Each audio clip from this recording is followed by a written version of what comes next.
Eric Draven is something of an iconic character, a soul raised from the dead to avenge the killing of his lady love at the hands of murderous thugs, and doing so in stylish black and white face paint. And the 1994 movie The Crow is a cult classic which helped pave the way for the R-rated comic book adaptations we enjoy today, and inspired everyone from filmmakers like Christopher Nolan to professional wrestlers like Sting to emo kids who only get excited for the national anthem if it is performed by My Chemical Romance. Cut to 30 years later and to both of my wrists, and we get a reboot of this film starring Bill Skarsgård. This, Gourds and Gals, is 2024's The Crow. We begin with a surprisingly self-aware dream sequence where Eric envisions a metaphor for this franchise, as it is now up to 5 films and yet Hollywood keeps beating this dead horse. Next up is a title sequence where Eric is swimming or drowning in some kind of wombo juice which looks gross and sticky, but it is 200% organic. Following what is arguably the best part of the movie, minus the arrival of the end credits, we find ourselves in an apartment and introduced to Shelley, played by AKA Bundle of Sticks. I am FK Twix. My apologies. Her friend Zadie gives her a call and tells her about a video she showed to someone, and she seems paranoid that it will get her into trouble. So, naturally, she sends this video to Shelley because why wouldn't you inflict the same danger upon your friend?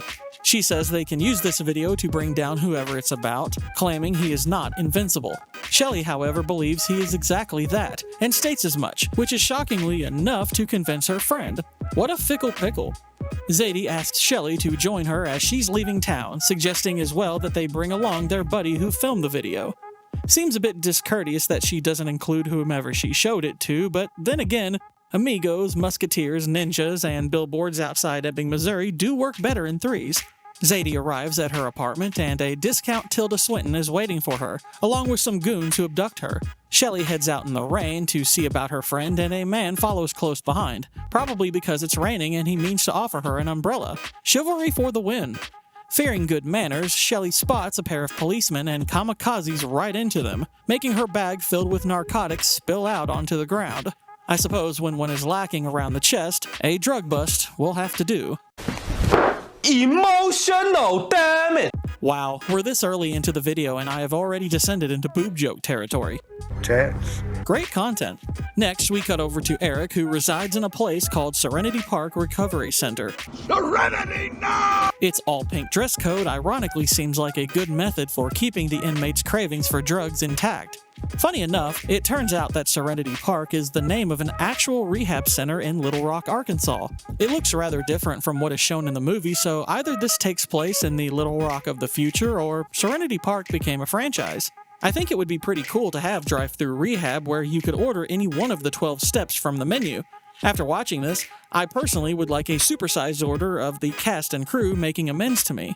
We see a group therapy exercise where Eric is being bullied. They say in the film that this is meant to help him, but I have a working theory that the people in charge of Serenity Park took one look at him and decided that yelling at this little gimp should become one of the steps for recovery. I feel better just thinking about it.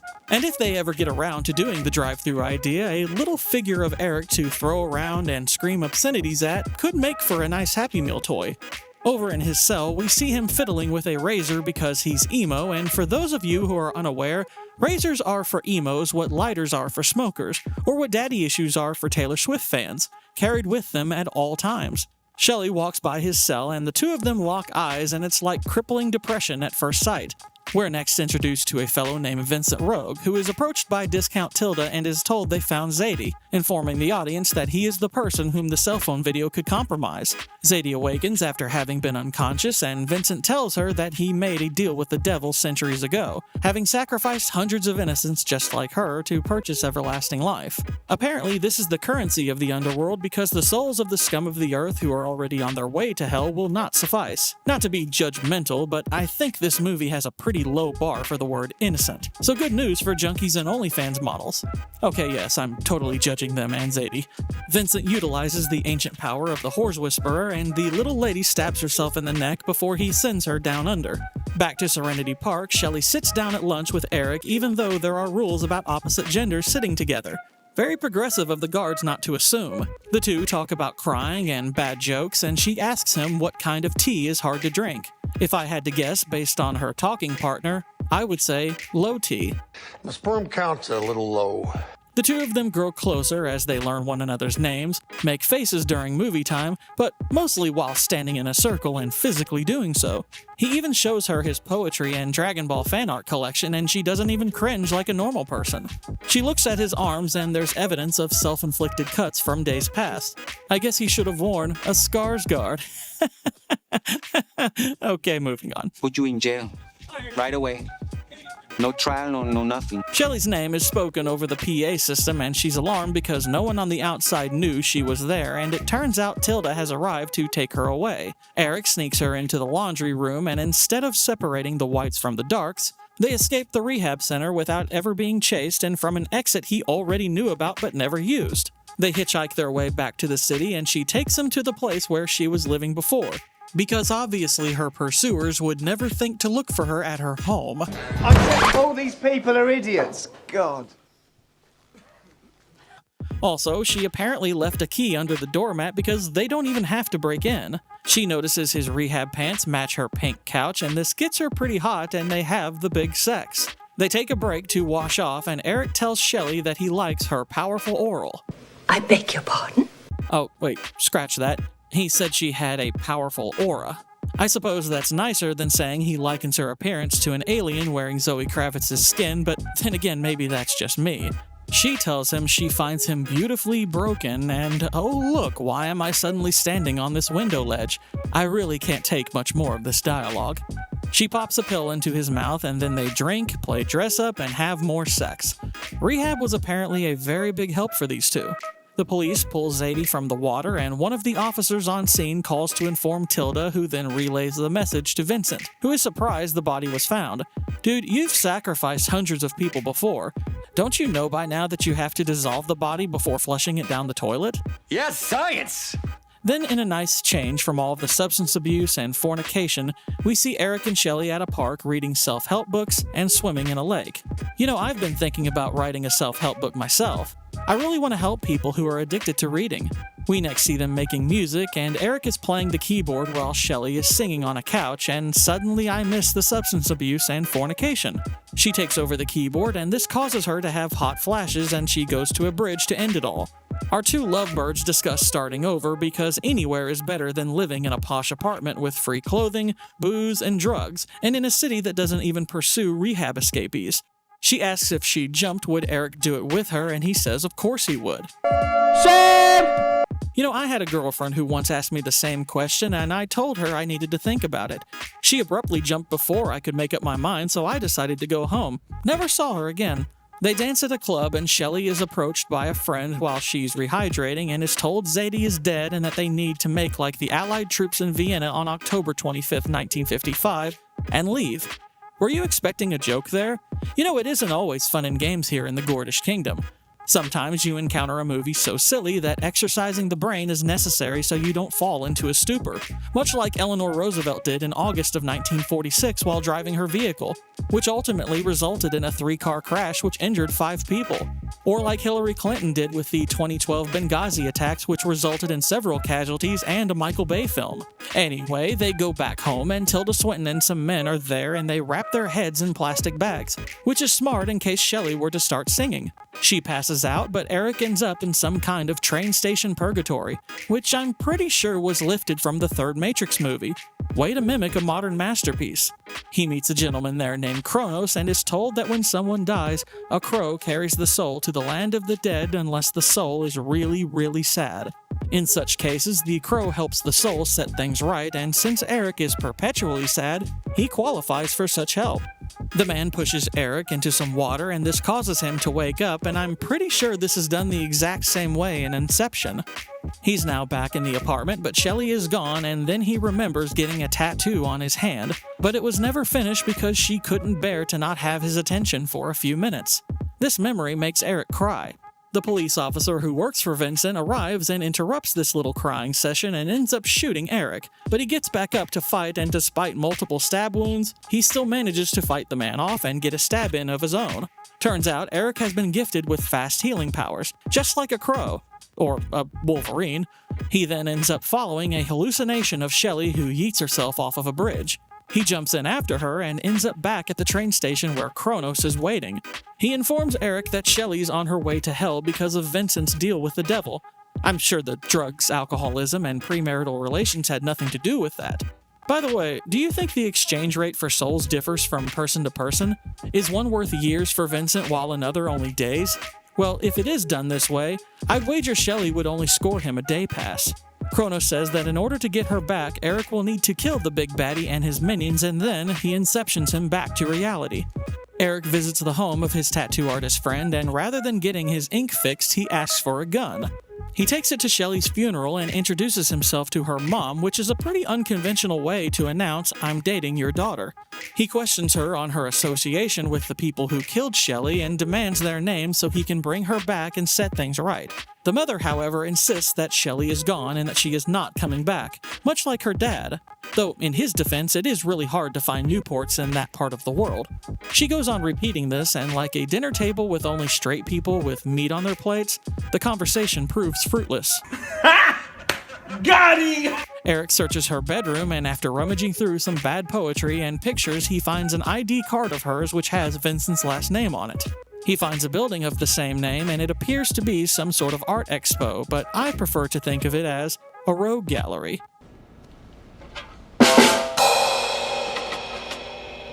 One of the henchmen who attacked our protagonist is sitting in his car, and when he sees Eric, he is surprisingly nonplussed that he's still alive, despite knowing for a fact that they killed him. Eric demands the names of the people he works for, and the man reacts by going for his gun but is shot through the chest. Now, Eric easily could have tanked a bullet or two without killing this possible source of information, but thankfully for him, the rest of the killers walk out of the rogue gallery at this very moment. And after they get into their car, Eric starts to shoot at them, which is just top-notch interrogation technique. There was a firefight! He then ends up going through the windshield and into their vehicle, and a scuffle ensues. They eject Eric from the moving car, and he's run over by a truck, which does some pretty gnarly damage to him. Though like a certain basketball player totally not on PEDs, he heals rather quickly. Vincent goes to visit Shelly's mom and asks about Eric and is told about his plan to kill our devil's advocate, and that Eric is of the mind that it will bring Shelly back.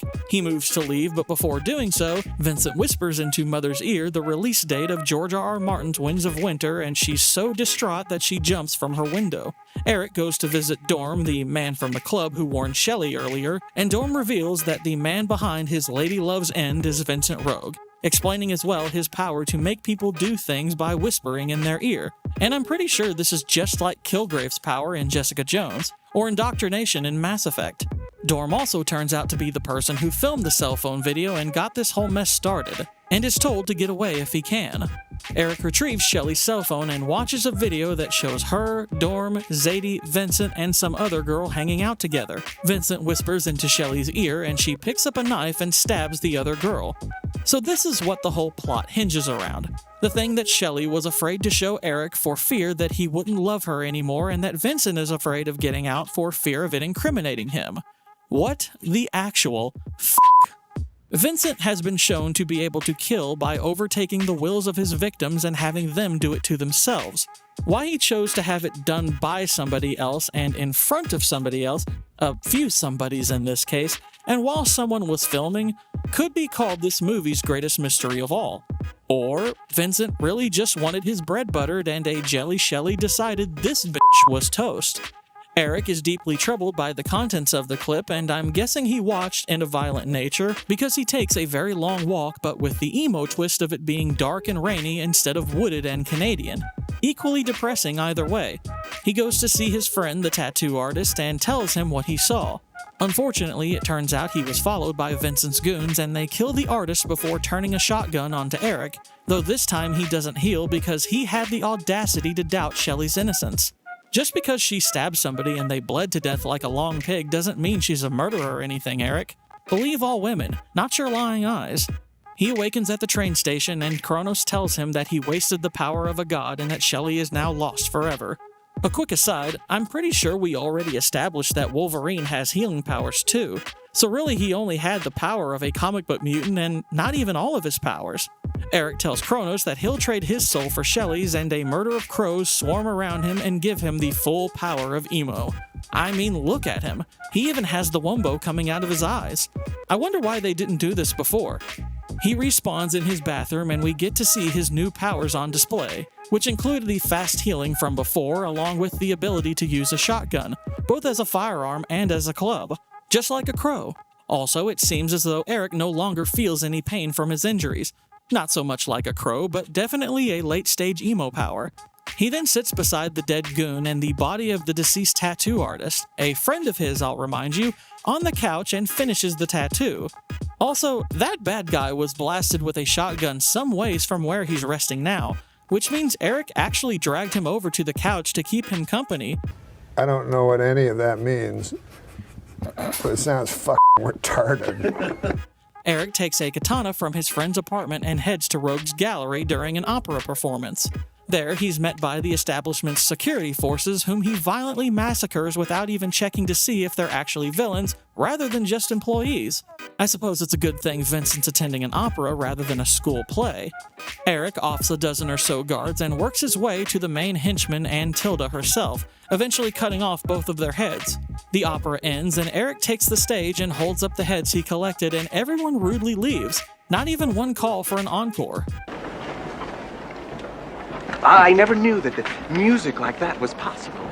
He picks up some flowers that were thrown on stage and brings them to the bridge where he hallucinated Shelley jumping. I don't think that's how normal people memorialize the dead, but he knows they're neither normal nor people. Eric finds his way to Vincent's home to confront him, and the big baddie tries to convince him that Shelley can't be brought back. He stabs Eric with the sword and says he must feel nothing at all. But Eric tells him that he actually feels everything, which means the crows actually didn't give him any new powers, just eye pain and a flight demonstration.